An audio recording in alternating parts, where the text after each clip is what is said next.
Bem, vamos continuar nosso estudo, então, agora com a flexão de gênero. Bem, comecemos falando um pouquinho sobre o que é que significa a palavra flexão, que nós vamos utilizá-la muitíssimo, já estamos utilizando com os verbos, sim. A palavra flexão se refere à mudança, sim? Poderíamos dizer que é um sinônimo de mudança, só que flexão é o termo específico que vamos utilizar para nomear as mudanças que sofrem as classes de palavras, sim? Então, a flexão é a mudança que experimenta uma palavra para expressar diferentes categorias gramaticais, sim? Quais são essas categorias gramaticais? No caso do substantivo, as flexões que ele sofre são de gênero e número, sim? Depois vamos ver que também pode experimentar uma flexão de grau, mas, bem, não é tanto assim como acontece com os adjetivos. Basicamente, o substantivo sofre flexões de gênero e número. Que gêneros pode expressar o substantivo? Masculino e feminino. Número, singular e plural. Vamos ver como é que o gênero se expressa na morfologia, isto é, na estrutura do substantivo. A partir daqui, nós vamos ter mais uma classificação, entre aspas, sim, mas tem a ver com a quantidade de formas que aparecem para expressar o gênero dos substantivos. Nós vamos encontrar substantivos biformes, é dizer, que apresentam uma forma para o masculino e uma outra forma para o feminino. Em geral, nós vamos ver, em geral, não sempre, nós vamos ver que essa mudança masculino-feminino acontece com a vogal O para o masculino, a vogal A para o feminino. Em termos gerais, o menino, uma forma, a menina, outra forma. Então, aqui temos um substantivo biforme que faz a mudança de gênero simplesmente trocando a desinência O pela desinência A. Agora, também vamos encontrar substantivos biformes que vão apresentar uma mudança completa, que vão apresentar radicais diferentes, sim? Por exemplo, um homem, a mulher, o touro, a vaca, o cavalo, a égua, sim? A mudança de gênero, então, se manifesta por uma mudança da palavra, poderíamos dizer, sim, por radicais diferentes. No caso anterior, o radical se mantém, somente muda a desinência. Neste caso, homem e mulher, está mudando o radical completamente. Vamos ver agora como é que formamos o feminino, sim? Os substantivos que terminam em o átono, sim? Cuidado isto aqui. O átono significa que não é de sílaba tônica, sim? Átono é contrário de tônico. Átono se refere a sílabas fracas. Então, substantivos terminados em o átono, como gato, moço, garoto, formam o feminino, trocando esse o por a. A gata, a moça, a garota.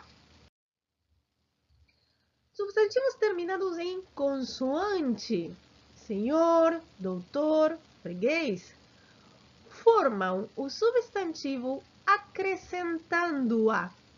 No caso anterior, trocava o por a. Neste caso, acrescentamos a vogal a. Por isso, eu coloquei no quadrinho mais a. Senhor, senhora. O doutor, a doutora. O freguês, a freguesa. E cuidado que aqui temos exceções. Ator, atriz, imperador, imperatriz. Sim, não vamos falar atora ou imperadora, senão atriz, imperatriz. Bem, vamos continuar. Substantivos terminados em ão, sim, no ditongo nasal, ão. O cidadão, o órfão, o patrão, o leão vão formar o feminino, trocando esse ditongo nasal ão pelas desinências an ou oa. cidadão, cidadã, órfão, órfã, patrão, patroa, leão, leoa. E cuidado que novamente podemos ter exceções. Sultão, sultana, cão, cadela, barão, baronesa. Aqui é importante salientar ou ter em consideração que não há uma regra que nos permita saber se devo utilizar ou devo utilizar o.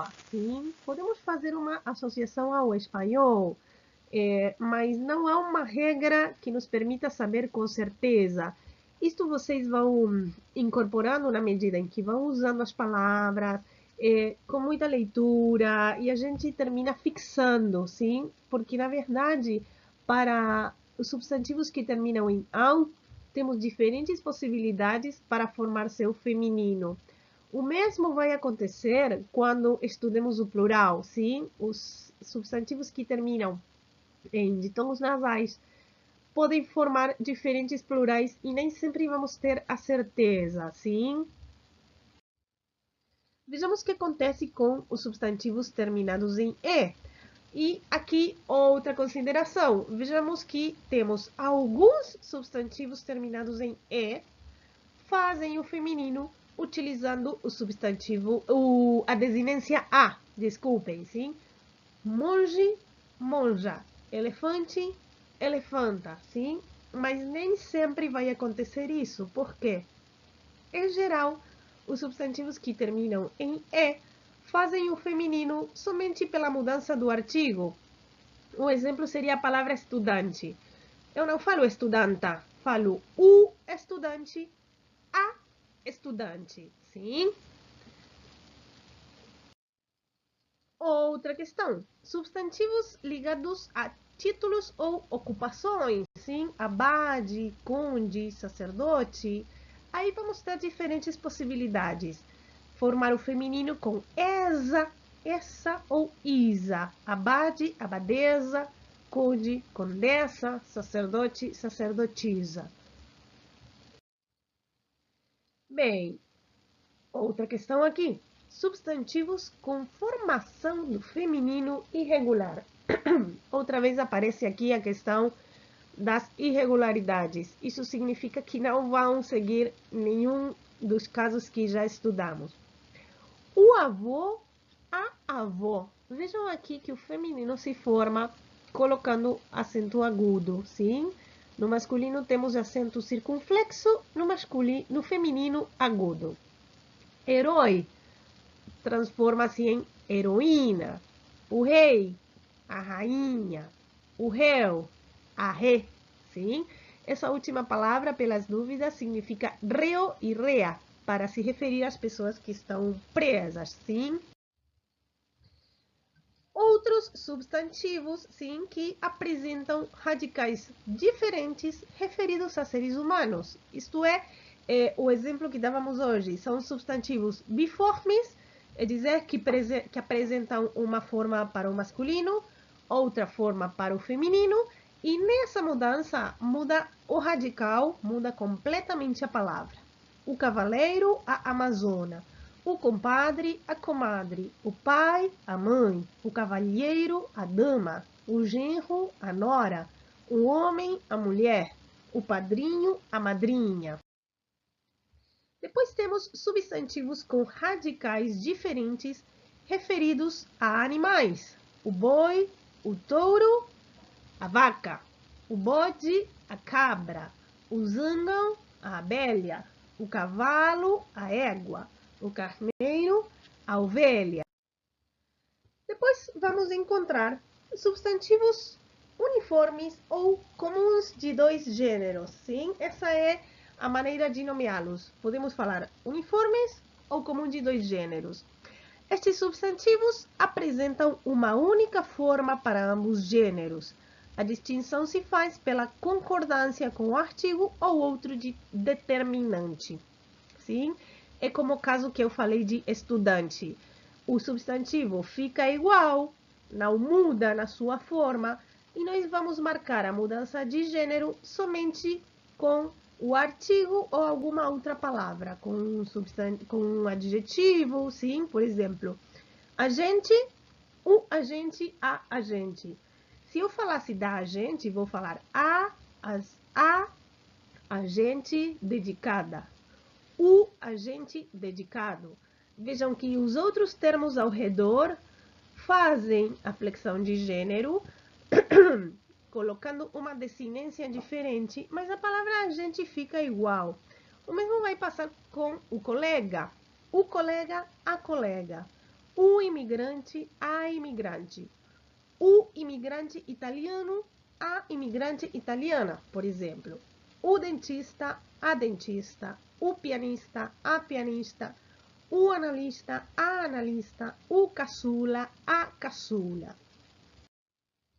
Finalmente, nós vamos encontrar alguns substantivos que se chamam sobrecomuns porque se mantêm no mesmo gênero, mesmo que se refiram a masculino ou feminino. O que isso significa? Que eu vou falar a testemunha. El testigo seria em castelhano, sim? Mas não vai importar se a testemunha é homem ou mulher. É a testemunha. A criança, eu falo minhas crianças, não importa se são meninos ou meninas. O indivíduo, aí fora há um indivíduo. Não vou falar uma indivíduo ou uma indivídua menos, sim? É o indivíduo. A vítima, não importa se é homem ou mulher, é a vítima, sim? Bem, eu sei que são muitos casos, com isso não temos mais opção do que fazer muita prática, muitas atividades. Então, por enquanto, sobre gênero, aqui temos mais do que suficiente.